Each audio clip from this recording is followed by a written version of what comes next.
다윗은 물맷돌로 해서 골리앗을 무찔렀죠. 그래서 이 다윗이 사울의 신임을 받게 됩니다. 그리고 각 전쟁에서 승승장구하게 되죠. 그리고 이런 싸움을 전쟁에서 계속 승리하는 다윗을 보고 백성들은 이렇게 얘기합니다. 사울은 천천히요, 다윗은 만만이라. 그 말이 뭐냐면 사울은 전쟁에서 이만큼 적군을 죽였고 다윗은 이만큼 적을 죽였다. 그만큼 승리를 많이 했다라는 것이죠. 누가 왕이죠? 다윗이 왕입니까? 아니죠. 사울이 왕인데 왕의 귀에까지 그 말이 들어갔어요. 그럼 사울의 기분이 어떨까요? 당연히 기분이 안 좋죠. 그래서 다윗을 죽이려고 합니다. 예. 그 다윗은 자신을 죽이려는 이 사울 왕을 피해서 도망가게 되죠. 근데 이 다윗이 자신을 죽이려는 사울을 도리어 죽일 수 있었어요.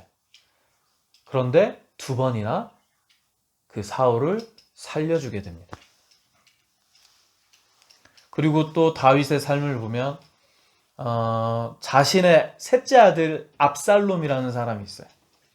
근데 이 압살롬이 반란을 일으켜서 다윗이 왕이 되었을 때 그 왕위를 빼앗고자 했고 그 아버지 다윗을 죽이려고 했습니다. 이 압살롬으로 인해서 이 이스라엘이 출애굽한 이후에 최초로 민족들끼리 싸움이 벌어지게 돼요. 그리고 이 압살롬은 아버지를 몰아내려고 하죠. 이 압살롬 또한 외모가 엄청 출중했다고 합니다. 그리고 소위 이런 말이 있어요. 그 나이 50, 60이 돼서 동창회에 나가면 뭐 누가 늙었고 안 늙었고 뭐 이런 것보다 주름이 많고 이게 대수가 아니라 머리에 뚜껑이 있는지 없는지로 내가 이기고 진다라는 얘기가 있거든요. 그만큼 사람한테서 머리숱이 중요하잖아요. 머리숱이 휑하면 좀 이렇게 볼품이 없듯이. 근데 이 압살롬은 머리숱이 엄청 풍성했다고 합니다. 그리고 사람들이 그 압살롬의 머리숱이 아름답다며 이렇게 입에 오르내릴 정도였다고요. 근데 이 압살롬은 결국 이 아름다운 머리로 인해서 죽게 됩니다. 어떻게 되냐면 말을 타고 막 도망가다가 상수리 나무가지에 그 풍성한 머리가 걸려서 오도가도 못하게 돼. 그래서 적장에게 죽임을 창에 찔려서 죽거든요. 그러니까 아름답고 용모가 준수하다고 해서 꼭 자랑할 만한 것도 아니고 하나님이 외모를 보고 그렇게 쓰지 않는다라는 거죠. 하나님은 중심을, 내 마음을 보고 하나님은 쓰신다라는 거예요. 이러한 상황에서도 압살롬이 죽고 나서 다윗은 뭐라고 고백을 하냐면 내 아들아, 내 아들아, 차라리 내가 죽을 것을 내 아들 압살롬아, 압살롬아 하고 막 펑펑 울거든요. 부르짖습니다. 이 다윗의 마음이 이토록 사랑이 많은 사람임을 말해주고 있는 거예요. 그리고 다윗이 늘 하나님 앞에 온전했던 삶을 살았던 것은 아닙니다. 이 성경에 쓰여 있기로 기록된 바에 의하면 2가지 큰 죄를 지었는데요. 하나님께서 원치 않으셨던 인구조사가 있었고요. 그리고 우리아의 아내 밧세바를 탐한 죄가 있습니다. 우리아는 자기 밑에 있는 장군이었는데 그 아내를 취하기 위해서 죽을 수밖에 없는 전쟁에 그 우리아를 보내서 결국 죽게 만들고 그 여자 밧세바를 아내로 취하는 그런 죄를 다윗이 지었습니다. 이 죄에 대한 다윗의 자세는 어떠했냐면 다윗은 하나님 앞에 죄를 짓고 나서 바로 회개를 했어요. 우리가 말세에 그리고 내 삶이 다할 때에 하나님을 믿을 때에 이 회개가 굉장히 큰 구원의 조건이 되는 것입니다. 나는 죄가 없는데 나는 세상의 법을 어기지 않았는데 이런 사람들 굉장히 많죠. 근데 하나님을 내가 몰랐던 죄, 하나님을 내가 경외하지 못한 죄, 예수님을 내가 십자가에 못 박은 죄를 우리는 회개해야 되고 고백해야 됩니다. 그럴 때에 하나님께서 구원의 문을 열어주시는 거예요. 우리 초대왕 사울도 죄를 지었죠. 하나님께 불순종한 죄를 지었는데 사울은 다윗과 다르게 회개하지 않았습니다. 이게 달라요. 어떻게 보면 우리 인간의 눈으로 보면 다윗이 더 큰 죄를 지었다고 볼 수도 있어요. 그런데 하나님은 그 마음의 중심을 본다 그랬죠. 죄를 우리는 누구나 다 지을 수 있어요. 하지만 다윗과 같이 우리는 하나님 앞에 곧바로 회개하는 그 심령이 되어야 된다는 것입니다. 우리 역시 누군가의 자녀이고 우리 역시 누군가의 부모입니다. 부모님께 보호를 받으며 부모님 말씀에 무조건 순종할 수는 없죠. 그런데 한번 생각해 보세요. 잘못을 뉘우치는 자녀에게 부모는 그 징계를 거둘 수밖에 없습니다. 아까 오벳이 엎드려서 인사했다고 제가 한마디 했죠. 근데 오벳이 바로 기가 죽어가지고 안녕하세요 그랬잖아요. 처음에는 안녕하세요 그랬다가 아빠한테 조금 싫은 소리 들으니까 그래도 안녕하세요. 근데 만약에 계속 누워있고 인사 안 했어. 그러면 어떻게 될까요? 예배 끝나고 혼나겠죠. 네. 근데 우리가 하나님 앞에서 또 부모님 앞에서 어떠한 그런 징계를 받기 전에 그런 권면이 있다라면 우리가 바로 그 행동을 올바르게 해야 하나님의 징계가 거두어진다는 것입니다. 다윗의 삶을 간략하게 살펴보았습니다. 비록 왕이 되긴 했지만 어떻습니까? 다윗이 너무나도 고생을 많이 했죠. 간략하게 이벤트적인 그런 일들을 보았지만 또 다윗이 엄청나게 많은 전쟁에 참전했다라는 거. 죽을 고비를 과연 몇 번이나 넘겼을까요? 사울과 압살롬의 이 죽음의 고비 외에도 전장에서 수도 없이 목숨의 위협을 느꼈을 것입니다. 그런데도 다윗은 참 순수한 사람 같아요. 어린아이와 같이 우리 부모님에 대한 절대적인 믿음과 신뢰를 보여주는 다윗입니다. 블레셋에 빼앗겼던 언약궤를 다윗성으로 탈환했을 때 다윗은 옷이 벗겨질 정도로 춤을 췄다고요. 그만큼 기뻤다라는 거예요. 왕인데도 불구하고 그렇게 기쁨을 표현하는 다윗. 이를 본 아내는 다윗을 조롱했습니다. 아유 격떨어지게 사람이 무게도 없이 저 사람이 왕이 맞아? 이렇게 조롱했다라는 거죠.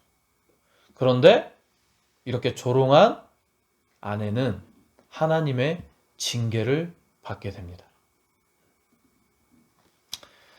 이처럼 대부분의 사람들은 이 아내와 같이 자신의 체면을 더 내세우기 마련이지만 다윗은 진심으로 하나님을 사랑하고 경외한 것이 느껴지지 않습니까? 우리 또한 다윗처럼 진짜로 하나님을 사랑해야 돼요. 그리고 하나님을 경외해야 돼요. 그러한 마음이 없다라면 잘못된 신앙입니다.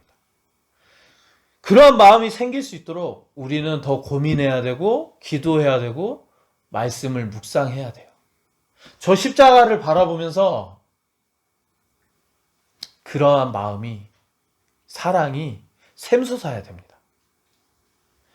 다윗의 마음은 다윗이 왕위에 올라 모든 것이 안정된 상황이었음에도 불구하고 평안히 왕궁에 거하게 되면서 하나님의 법궤가 이 다윗의 마음에 안타까움을 일어나게 했습니다. 오늘 말씀이죠. 이 내용이에요. 이 다윗이 자기는 왕이 되었고 정말 멋진 궁전에서 사는데 하나님의 언약궤가 아직도 장막, 천막에 있는 게 마음이 불편했다라는 거예요. 우리 지금 성전 건축하자. 한번 비교해서 생각을 해보세요. 그리하여 다윗은 성전 건축을 하려고 합니다. 나단 선지자를 통해서 하나님이 말씀을 주시는데 다윗아, 너는 성전 건축하지 마! 이렇게 명령하십니다. 그 이유는 피를 많이 흘렸기 때문이에요. 전쟁에서 그만큼 사람을 많이 죽였다라는 것이죠. 보세요. 다윗은 하나님 나라를 위해서 열심히 죽을 고비를 넘겨가면서 순종한 사람입니다.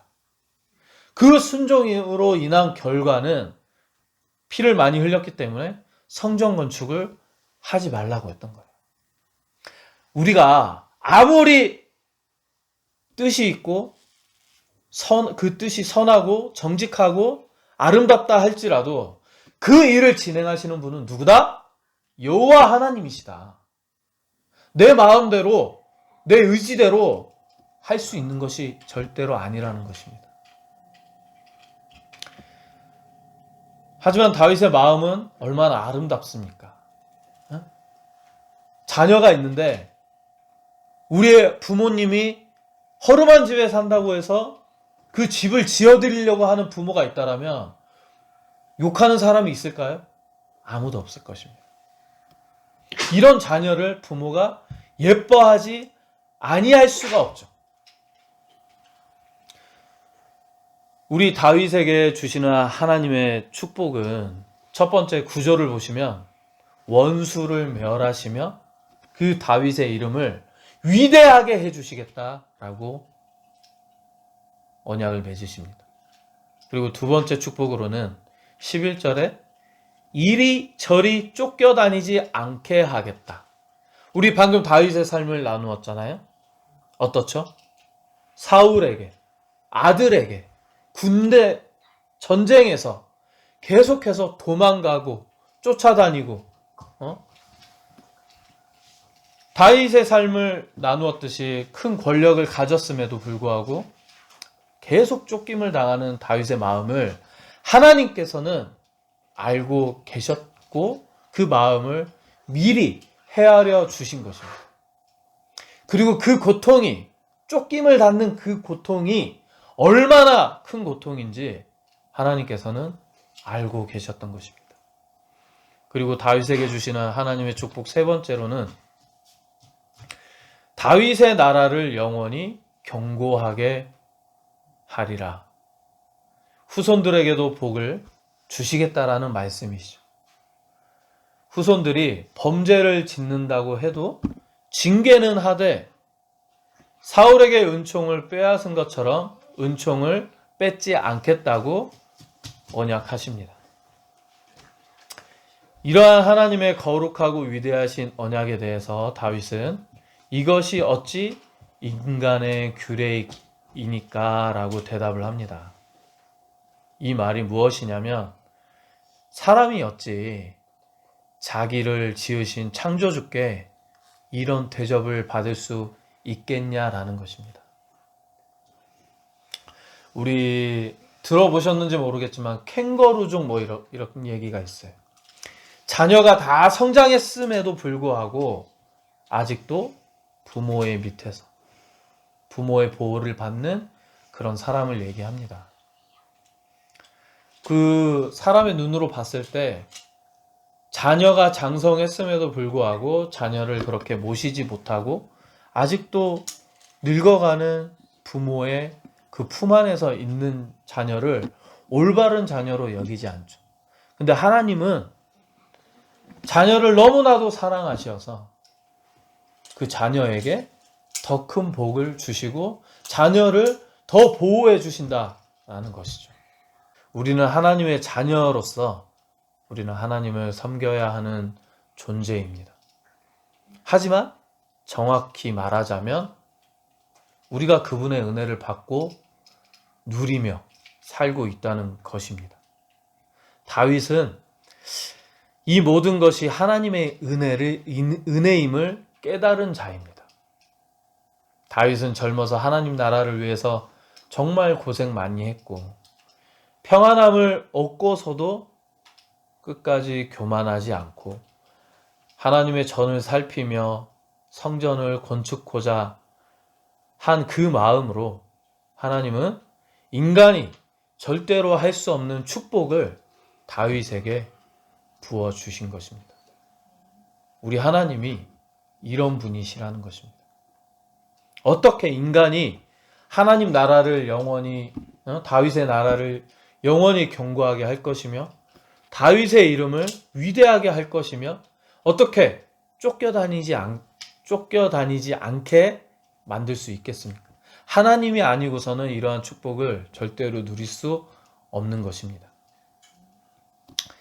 40여 년 전 우리 중촌교회가 벽돌 한 장 한 장 올라갈 때에 그분들의 수고와 노고에 대해 지금 우리 역시 감사한 마음을 품어야 할 것입니다. 하나님께서 그분들에게 은총의 복을 내려주셨을까? 이 중촌교회를 세우신 분들의 반드시 주셨을 것입니다. 옛날에는 여기 포장도 안 돼 있다고 들었어요. 이 교회가 세워질 때. 그렇게 어렵고 이 깡촌 시골에 직접 그 벽돌을 한 장 한 장 쌓아가시며 세운 교회입니다. 얼마나 감사합니까? 얼마나 그 마음이 귀하고 아름답습니까? 지금 우리 교회도 열심히 리모델링 하고 있는 중이죠. 사람들은 흩어졌고 연로하신 분들 몇 분들 모시고 드리는 이 예배 가운데 성전을 리모델링 하는 것이 결코 쉬운 일이 아닙니다. 우리 이복순 집사님께서 아까 예배 드리기 전에 아이고 공사가 크다, 돈 많이 들겠다 그렇게 걱정해 주셨어요. 맞습니다. 눈으로 보기에도 결코 쉬운 일이 아닙니다. 그로 인해 드리지 않던 우리 11조도 말씀을 드려서 하나님께 그 11조를 드리게 되었고 또 노동 가운데 수당이 더 나오거나 보험이 만기가 되어 하나님의 전을 위해 하나님의 집을 위해 헌금하는 그 모습 가운데 하나님 보시기에 어떨까? 과연 어떠실까? 결탄코 그 축복이 그 가정과 그 자녀에게 반드시 흐를 것입니다. 왜? 제가 하는 얘기가 아니라 하나님이 이렇게 언약을 하고 계시잖아요. 우리는 같은 하나님을 섬기며 중촌교회라는 예배당에서 함께 예배를 드리지만 각자의 역할이 조금씩은 다릅니다. 우리 젊으신 분들에게는 젊으신 분들 여기 두 분 계시죠? 그리고 더 젊으신 분들 여기 두 분 계시고 그 역할이 다릅니다. 죄송한 말씀이지만 우리 어르신들은 교회 진짜 그냥 잘 나오시고 믿음 키우시는 것이 그 역할입니다. 그리고 가장 큰 일이에요. 그리고 그 마지막 때를 준비하시는 것이 우리 어르신들의 해야 할 가장 큰 일입니다. 그리고 우리 김보라 사모님과 박선숙 집사님과 저는 우리 이 어르신들을 정말 하나님처럼 예수님처럼 잘 섬기는 것이 우리의 가장 큰 일일 것입니다.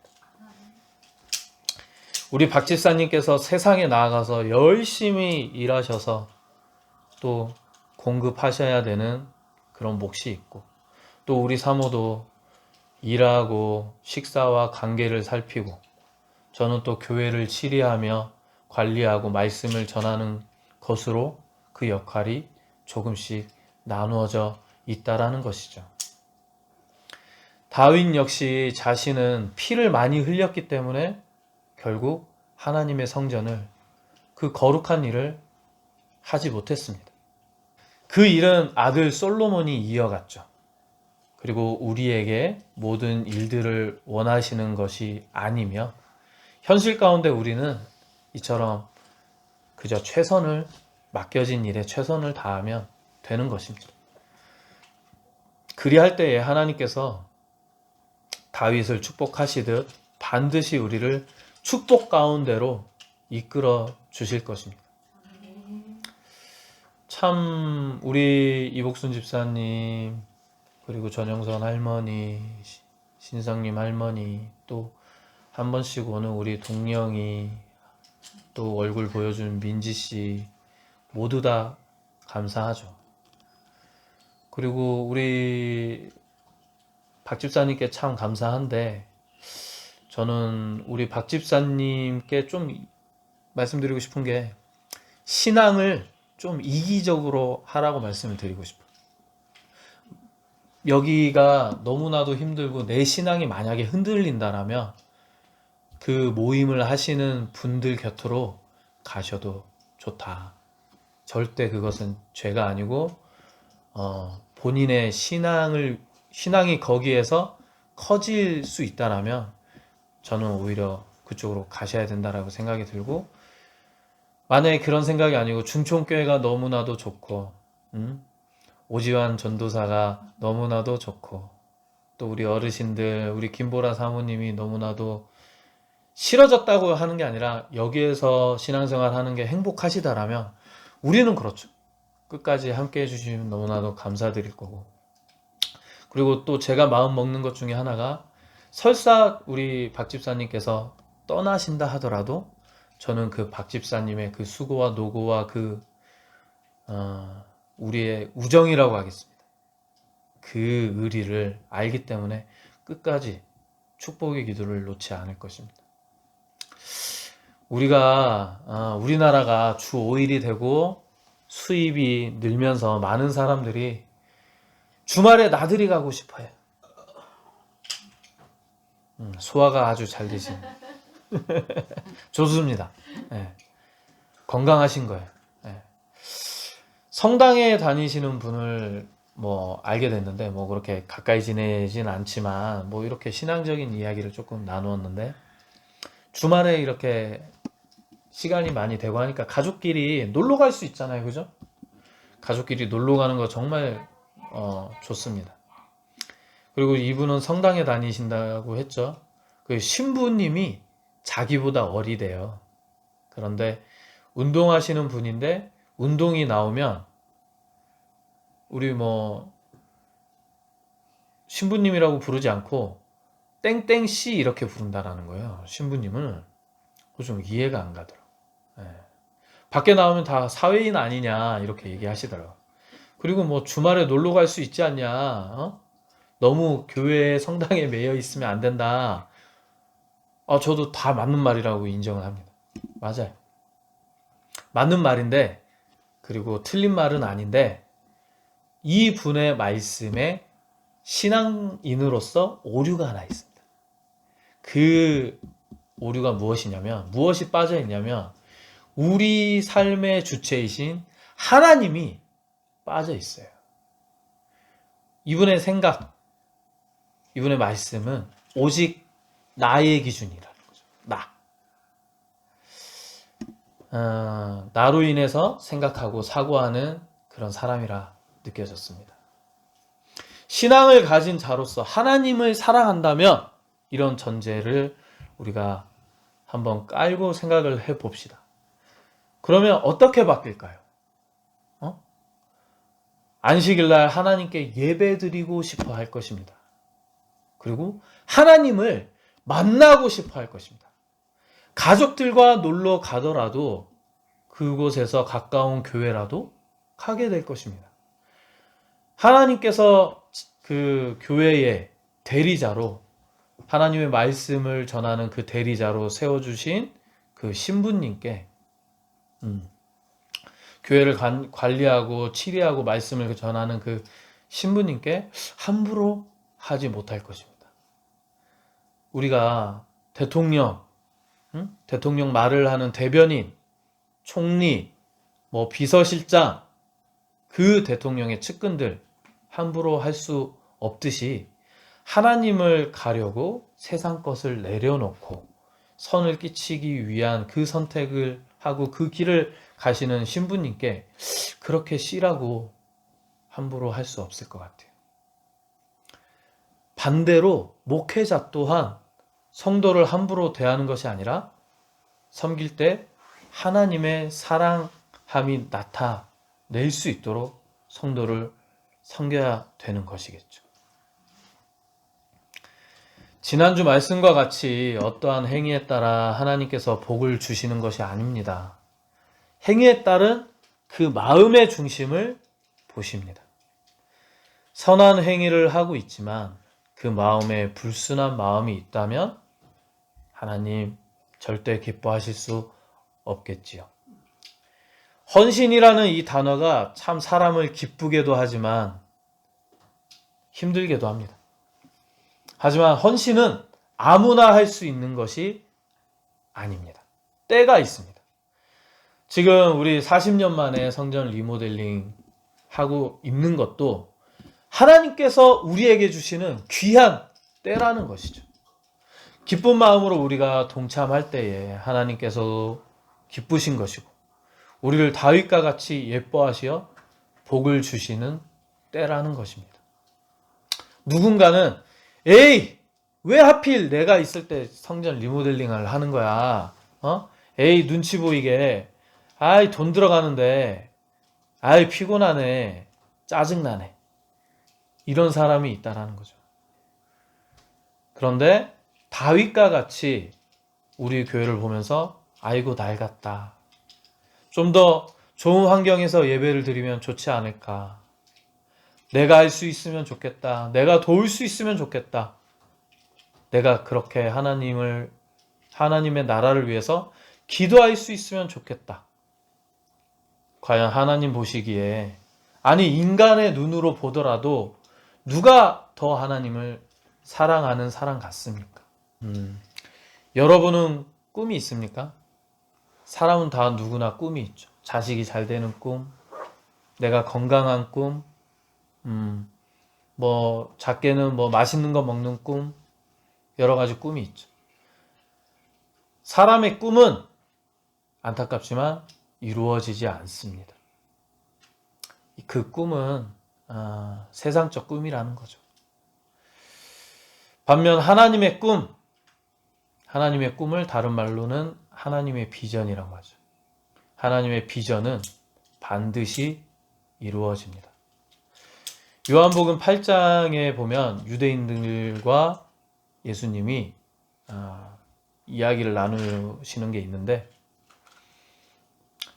예수님께서 그런 말을 하십니다. 자신이 아브라함 때부터 미리 예비되었던 메시아다. 그리고 아브라함이 나를 보았노라. 그렇게 얘기를 해요.